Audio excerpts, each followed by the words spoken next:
Hola, hola, ¿qué tal mis amados hermanos? Quiero compartirles Hebreos capítulo 5. La semana pasada compartí el sermón, pero a la hora de quererlo ya descargar y subir a YouTube, pues resulta que no nos dimos cuenta, o más bien no me di cuenta, que no prendimos el micrófono, el audio. Tenemos un micro de solapa, si usted se ha podido dar cuenta, y pues se grabó puro video, pero, pero sin audio.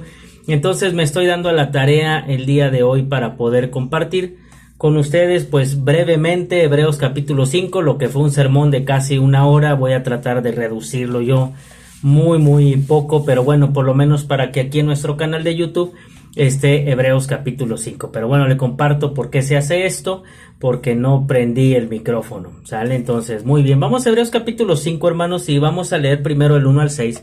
Y dice: todo sumo sacerdote, dice, es escogido de entre los hombres. Él mismo, dice aquí, él mismo es hombre nombrado, otra vez, porque me estoy haciendo bolas. Todo sumo sacerdote es escogido de entre los hombres.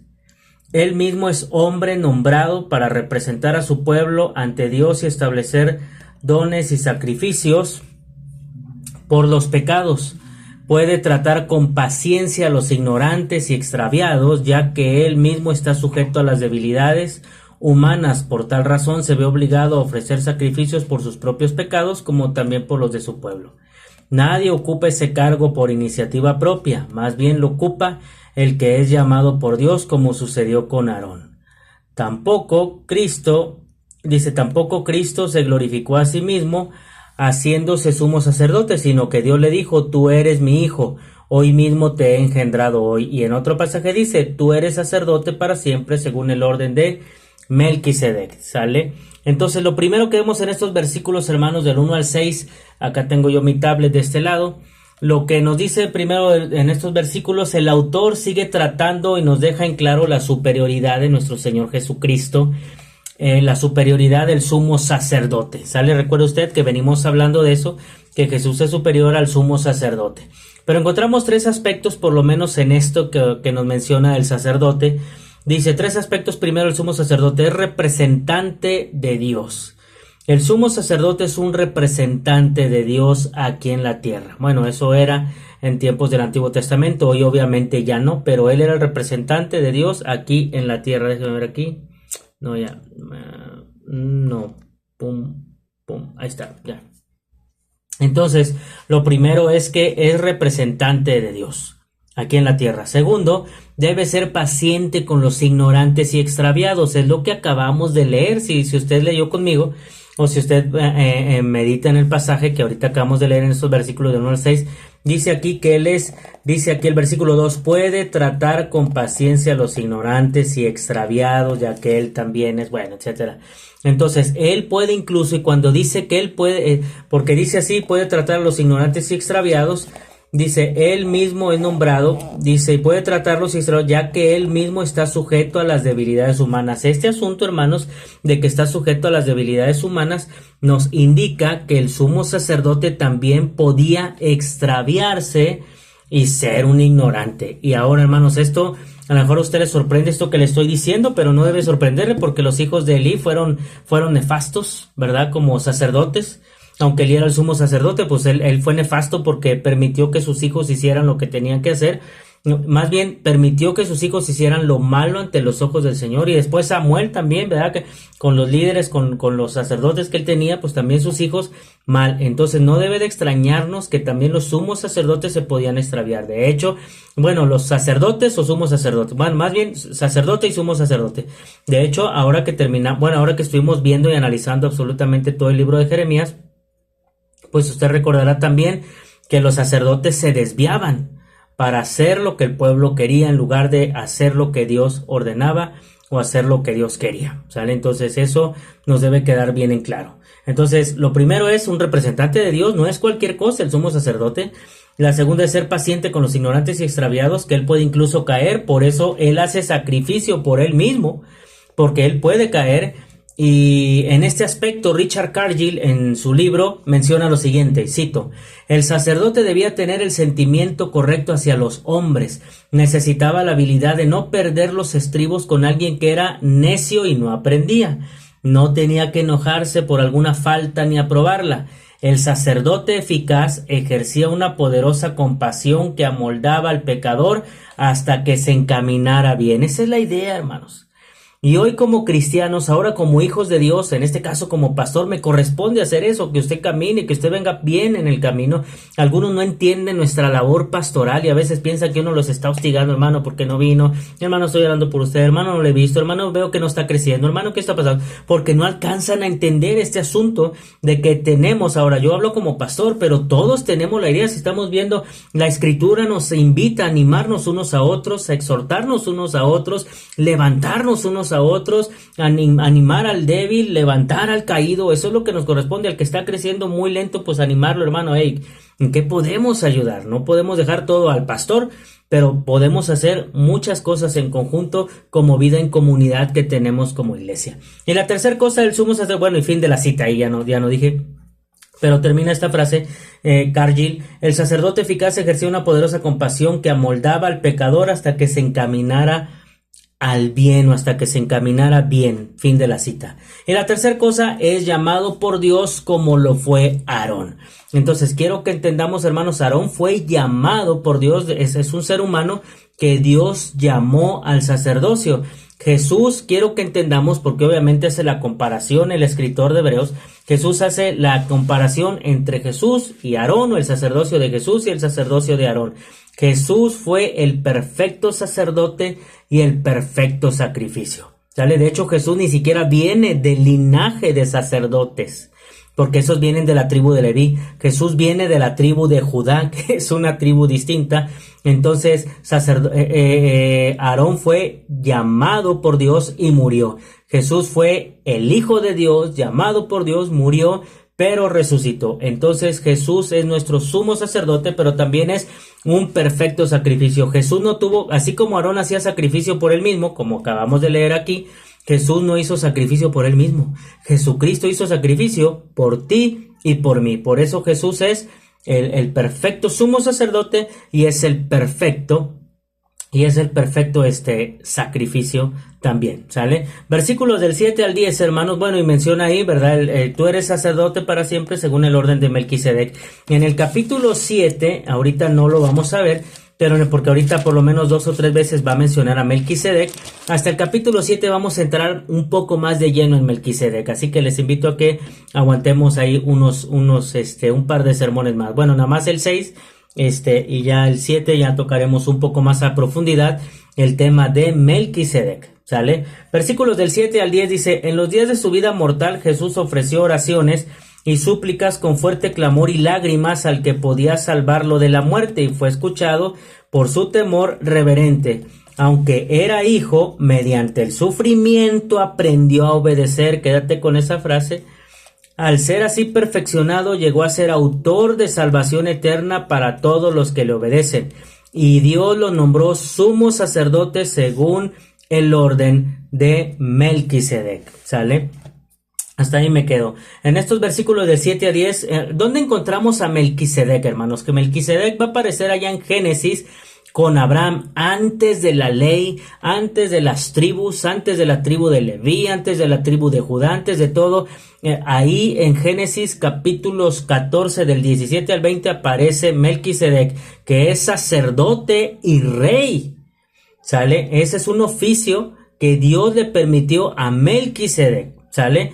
Cristo también es sacerdote y rey, ¿sí? Entonces por eso dice: eres sacerdote según el orden de Melquisedec. Aarón no fue sacerdote y rey, Aarón solo fue sacerdote o sumo sacerdote. Entonces Cristo, nuevamente, la dinastía de Aarón solo eran sacerdotes, ninguno fue rey. Nuevamente Cristo es supremo ante cualquier sumo sacerdote, porque Jesucristo sí es sumo sacerdote y es rey, como lo era Melquisedec, porque Melquisedec era sacerdote y era rey. Eso, repito, lo encuentra usted en Génesis 14 del 17 al 20.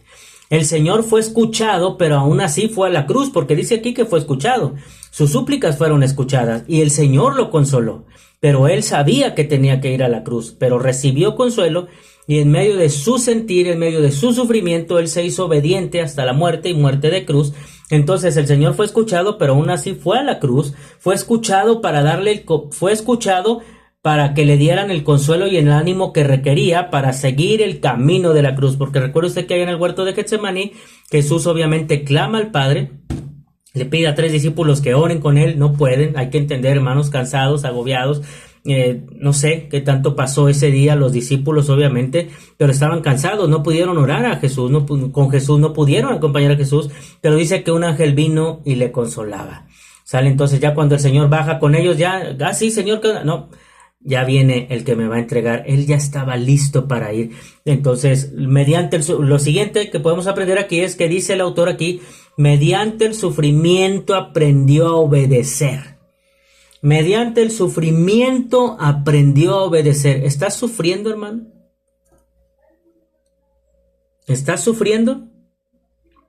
Si tú estás sufriendo, ahora te pregunto, a pesar de tu sufrimiento, ¿eres obediente a Dios? Porque a veces viene un sufrimiento a nuestra vida y nos molestamos, nos enojamos. Es válido entristecerse, es válido un momento irse para abajo, llorar, lo que sea, pero para arriba, porque el sufrimiento incluso nos hace obedientes a nuestro Dios, a nuestro Padre. Algunos ya en la iglesia, bueno, por ahí se puso en el grupo, probablemente, hermanos, yo ya esta semana sea diagnosticado ya diabético, probablemente, no sé, el lunes nos vamos a hacer estudios. Y fíjense, yo les comparto algo, una experiencia precisamente hace unos días atrás, antes de todo lo que pasó y que llegué con 564 de azúcar. Días antes yo oraba de rodillas con mi esposa en la habitación de la nena, la que vamos a tener pronto, Dios mediante. Y estábamos arrodillados, estábamos orando, y dije, vente, vamos a orar, y estuvimos orando, y en una de esas yo le dije al Señor, porque yo medio sospechaba algunas cuestiones en mi organismo, y desde cuándo me iba a hacer algunos análisis, y yo le decía, Señor, si voy a tener diabetes, pues tú sabes, si voy a tenerla, adelante, eso no mueve mi fe, eso no mueve absolutamente nada de mí, eso no mueve mi fidelidad. Sí, pues ¿qué hay que hacer? Pues aprender a vivir con esto, hermano, con este asunto degenerativo, si es que al final de cuentas algo con eso. Dios dirá, Él tendrá la última palabra esta semana que me hagan los análisis y que por ahí estemos buscando al especialista. Entonces, a través del sufrimiento se hace uno obediente. Si voy a tener o no, seguiré siendo obediente, porque es un mandato que tenemos nosotros, obedecer a nuestro Señor Jesucristo. ¿Sale? Con sufrimiento o sin sufrimiento, usted y yo debemos de obedecer, pero Cristo dice aquí que se hizo obediente mediante el sufrimiento. Entonces él fue a la cruz, él sufrió, pero se hizo obediente. Estaba sufriendo antes cuando decía, Señor, que pase de mí esta copa, él estaba sufriendo, pero al final de cuentas decidió, amados hermanos, ir a la cruz. En medio de tu sufrimiento, hazte obediente, ve a donde tengas que ir. Jesucristo nos dijo que tomáramos nuestra cruz cada día. Toma tu cruz. En medio de tu sufrimiento, toma tu cruz, sé obediente, recibe el consuelo, clama a Dios, recibe el consuelo de Dios, porque lo vas a recibir. Hazte obediente y sigue tu cruz cada día. Toma tu cruz cada día, porque cada día también, dice Jesús, trae su propio afán. ¿Sale? Muy bien. Entonces la salvación es para todos los que obedecen al llamado del Señor, porque dice que obviamente, y como Él obviamente se fue a la cruz, Dios lo nombró.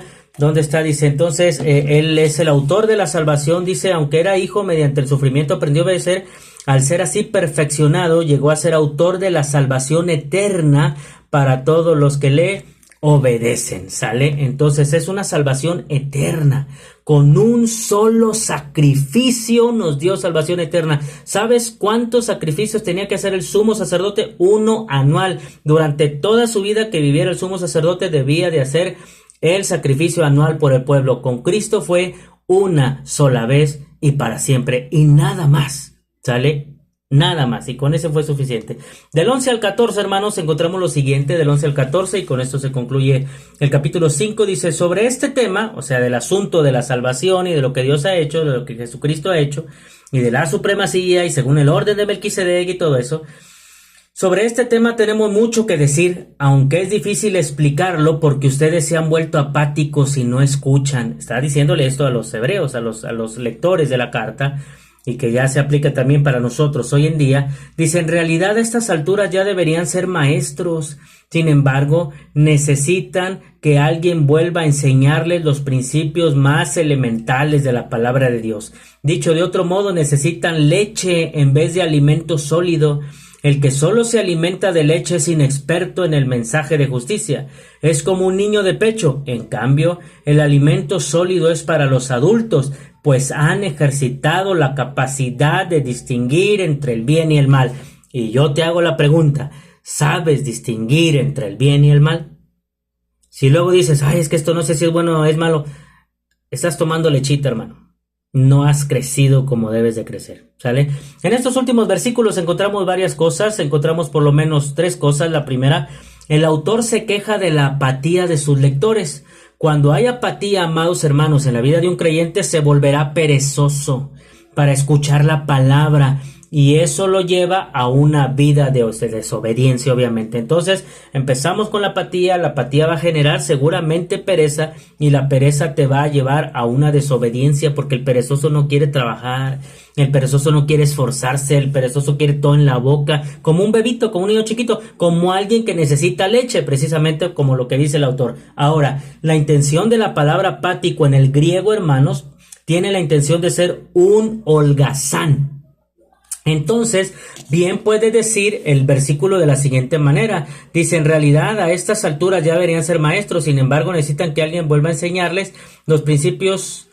Dice, sobre este tema tenemos mucho que decir, aunque es difícil explicarlo porque ustedes se han vuelto haraganes. Así podría decir, aunque aquí lo traducen apáticos, no recuerdo cómo lo traduce la Reina Valera 60, pero la palabra en el original es holgazán, hermanos. Y todos sabemos cómo es un holgazán. En pocas palabras, un holgazán es alguien que no quiere trabajar, es alguien que no se quiere esforzar. Ese es un holgazán, y tenemos muchos holgazanes en el cristianismo. Tenemos probablemente muchos holgazanes en la iglesia. Por lo tanto, la queja es que no quieren trabajar en el crecimiento de su vida cristiana, no quieren trabajar en los hebreos, los que están recibiendo esta carta, no quieren trabajar en su crecimiento. No quieren trabajar, y hermanos, nos toca a nosotros hacer nuestra parte. Ahí está, y tenemos la escritura, tenemos la oración, tenemos al Espíritu Santo, tenemos las armas, tenemos las herramientas, tenemos iglesia, tenemos cultos, tenemos servicios, tenemos oración. ¿Qué necesitas? Tienes todo. ¿Por qué no quieres esforzarte? Porque eres un holgazán. Por eso, ¿sale? La queja es que no quieren trabajar en el crecimiento de su vida cristiana, quieren seguir siendo igual de ignorantes sobre el conocimiento de Cristo. Es por eso que el autor les dice que ya deberían ser maestros, pero no han trabajado en ello. Algunos hermanos, algunos de los que me van a ver o que me van a escuchar, ya deben ser maestros, pero no se quieren esforzar. No, que lo haga el pastor, no, que lo haga el hermano, no, hoy no quiero leer, hoy no quiero orar, hoy. O sea, ¿qué nos está pasando, hermanos? Usted ya debe ser un maestro, tal vez, ya tiene, 4, 5, 10, 15, 20 años del cristianismo. La verdad es que luego vemos que algunos tienen muchos años y siguen siendo igual de inmaduros. Perdón, hermanos, que no me traje algo aquí.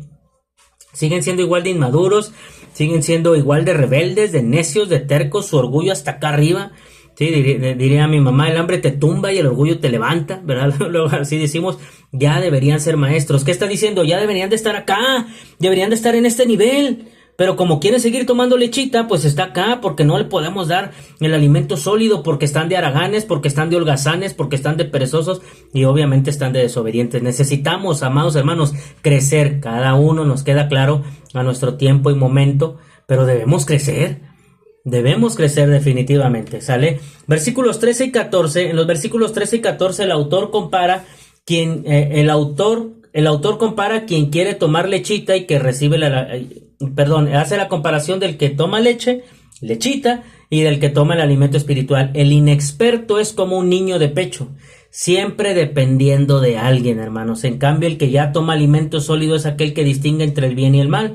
La idea en general del autor es el crecimiento en la palabra de cada uno de sus lectores, y eso hoy nos incluye a cada uno de nosotros. Debemos esforzarnos por meditar en la palabra, debemos esforzarnos por crecer, amados hermanos. Y acuérdate la parábola de los talentos. Al último, sí, yo aquí está, Señor, mira, me dice un talento y lo enterré. No podemos enterrar nuestra vida. No podemos enterrar lo que necesitamos crecer, no podemos enterrarnos, hermano.